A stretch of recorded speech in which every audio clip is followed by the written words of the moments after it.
my channel. Hello guys, আজকেও চলে এলাম একটা নিউ ব্লগ নিয়ে। আজকে ব্লগে থাকবে আমার হবু ননদ, হবু বর, আর হচ্ছে ননদের একটা মাত্র ছেলে আর্য। তো সবাই মিলে আমরা চলে এলাম শ্রীরাম মলে। এখানে কিছু ব্যাগ দেখছিলাম। ব্যাগ মানে আমার হবু বর যাবে সামনে কেদারনাথ। তো কেদারনাথ যাওয়ার জন্য কিছু ব্যাগ দেখছিল, যে একটা ব্যাগ নিজের কাছে সবসময় থাকবে সেরকম একটা ছোটো মতো ব্যাগ দেখবো, যেটা নিয়ে ওর লাভজনক হবে, দেখতেও স্টাইলিশ লাগবে, সুন্দর লাগবে, যে কারণে সেই জিনিসগুলো দেখছিল। কিন্তু আমার তো এখানে কিছু কিনতেই ইচ্ছা করছিল না, সেই কারণে আমি আমার মতো ভিডিও করছি, ব্লগ করছি। আর এখান থেকে পাশে এসেই মাত্র সে দেখতে শুরু করে দিল তার এই ব্যাগটা নিয়ে কতটা সুন্দর স্টাইল লাগছে না কেমন লাগছে সে দেখছে। আমি বলছি একবার কোমরে নাও, একবার বলছে না ওপরেই নাও।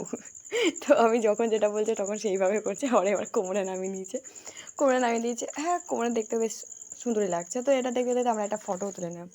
এখানে আর্য আরেকটা জিনিস করছিল। এখানে এক মহাশয় আছেন যার মূর্তি দেখে আর্য সেটাই নকল করার চেষ্টা করছিল। যাই হোক, নকল করার চেষ্টা করলে কি হবে, তারা অনেক বড় বড় দাঁড়িয়ে আর্য ধরে। আমরা দুজনে মিলে এখানে ভিডিও শ্যুট করছি, আর সাইডে তাকিয়ে দেখছি আমার ননদ আর আমার হবুবর দুজনে সেলফি তুলতেই ব্যস্ত। এই দেখুন, এরা দুজনে সেলফি তুলতেই ব্যস্ত। ছাড়া আমার খুব দুঃখ হচ্ছিল। যাই হোক, এই দুঃখ বেশিক্ষণ হলোই না। ননদ আবার আমাদের দুজনের একটা ফটোও তুলে দিল। একটা না, আমরা অনেকগুলোই ফটো তুলেছি। তো ওখান থেকে আমরা ঝটপট বেরোনোর চেষ্টা করছিলাম, কারণ আমাদের খুব খিদে পেয়ে গেছে। আমারও খিদে পেয়ে গেছে, আজেরও খিদে পেয়ে গেছে, আর দিদিরও খিদে পেয়ে গেছে। দিদি বলছিল ওর খিদে পাচ্ছিল না, কিন্তু আসলে দিদিরও খিদে পেয়ে গেছে। তাই আমরা সবাই মিলে তাড়াহুড়ো করে বেরিয়ে পড়ার চেষ্টা করছিলাম, যে সামনে কোনো একটা রেস্টুরেন্টে গিয়ে খাওয়া দাওয়া করবো। আর একটা কথা বলা বাহুল্য, কলকাতায় এই যে শ্রীরাম মলে আজকে যেটা এসছি, এটা হচ্ছে শ্রীরাম মল। আজকে যেটা এসছি না, এখানে আমি এলাম এই ফার্স্ট টাইম। আমি জীবনেও কোনো দিন কলকাতাতে এত ভালোভাবে ঘোরার সৌভাগ্যটা আমার হয়নি। যাই হোক, আমার হবু বড় দৌলতে আমার এগুলো ঘোরা হচ্ছে। যাই হোক, আমি লাভ করে আমার বরটাকে পেয়েছি, যে জন্য আমি কলকাতাতে ঘুরতেও পারছি, সেটার জন্য আমি খুবই খুশি। আর শ্রীরাম মল আমি এই ফার্স্ট টাইম এসেছি। এখানে এসে একটু অবাক কাণ্ড, কারণ এত বড় মল বা এর মধ্যে এত কিছু থাকে এটা আমার জানা ছিল না, কারণ আমি প্রথমবার এসেছি তো। আর আমাদের বাড়ির গ্রাম সাইডে। কলকাতায় আমি ছিলাম ঠিকই 3-4 বছর, কিন্তু কখনো বাইরে ঘোরা সৌভাগ্য হয়নি। আর এখানে আমার বর মহাশয় কিছু সারবানি কোট প্যান্ট এগুলো দেখছিলো, দেখে বলছিল বৌমাতে কি পরবে না পরবে। যদিও আমাদের বিয়ে এখন অনেক দেরি, তাও দেখছিল দুজনে মিলে, ওরা ডিসকাস করছিল যে কী পরবে বৌমাতে। আমিও শুনছিলাম, তবে আমিও খুব একটা কথা বললামই না, কারণ আমি নিজেও বুঝতে পারছিলাম না ও কী পরবে আর কী পরলে ওকে বেশি ভালো লাগবে।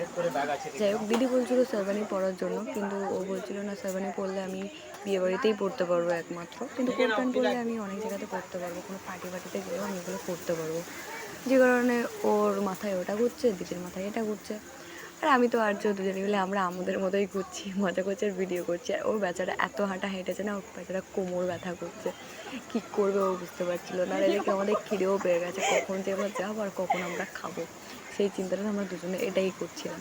তো এখানে এসে আর একটা জিনিস, ওর খুব ইচ্ছে হচ্ছিল গাড়ি চালাবে। তো আমরা বললাম আমাদের অনেক দেরি হয়ে গেছে, খিদেও পেয়ে গেছে, পরে হবে, এখন পরে আবার আসা যাবে। তো ওখান থেকে আমরা চলে এলাম আই লাভ গাজীপুর না গুজুপুর, এরকম কিছু একটা ছিল। যাই হোক, তো ওখানে চলে এলাম। এখানে রেস্টুরেন্টের নামটা আছে, ঠিক আছে, তোমরা একবার দেখে নেবে। আর এটা হচ্ছে ধর্মতলার কোনো এক সাইডে, হ্যাঁ সরি গাজীপুর। যাই হোক, এখানে এসে আমরা নিজেরাই ডিসকাস করছিলাম কি খাবো, ঠিক আছে। তো একবার বলছে ফ্রাইড রাইস চিলি চিকেন, একবার বলছে না বিরিয়ানি, আবার বলছে আর কি কি খাওয়া যায়। তো বললাম দুপুর টাইমে চলো ফ্রাইড রাইস চিলি চিকেনই খাওয়া যাক। তো বর মহাশয় ও ওটাই ভাবছিল, আর একটা জুস নেবে বলছিল। তো কী নেবে আমি নিজেও জানি না, ওই দেখছিল। আমার খাওয়ার দরকার, ঠিক আছে, কি খাবো না খাবো সেটা ওরাই ডিসকাস করে নিক। আমি আর আজকে দুজনে মিলে ফটো আর ভিডিওই শ্যুট করতেই থাকি। আমরা দুজনে মিলে শুধু চিন্তা করছিলাম কখন খাবো, কী করবো। এখন আমাদের খাবার আসছে না কেন, আমরা তো অনেকক্ষণ অর্ডার দিয়েছি।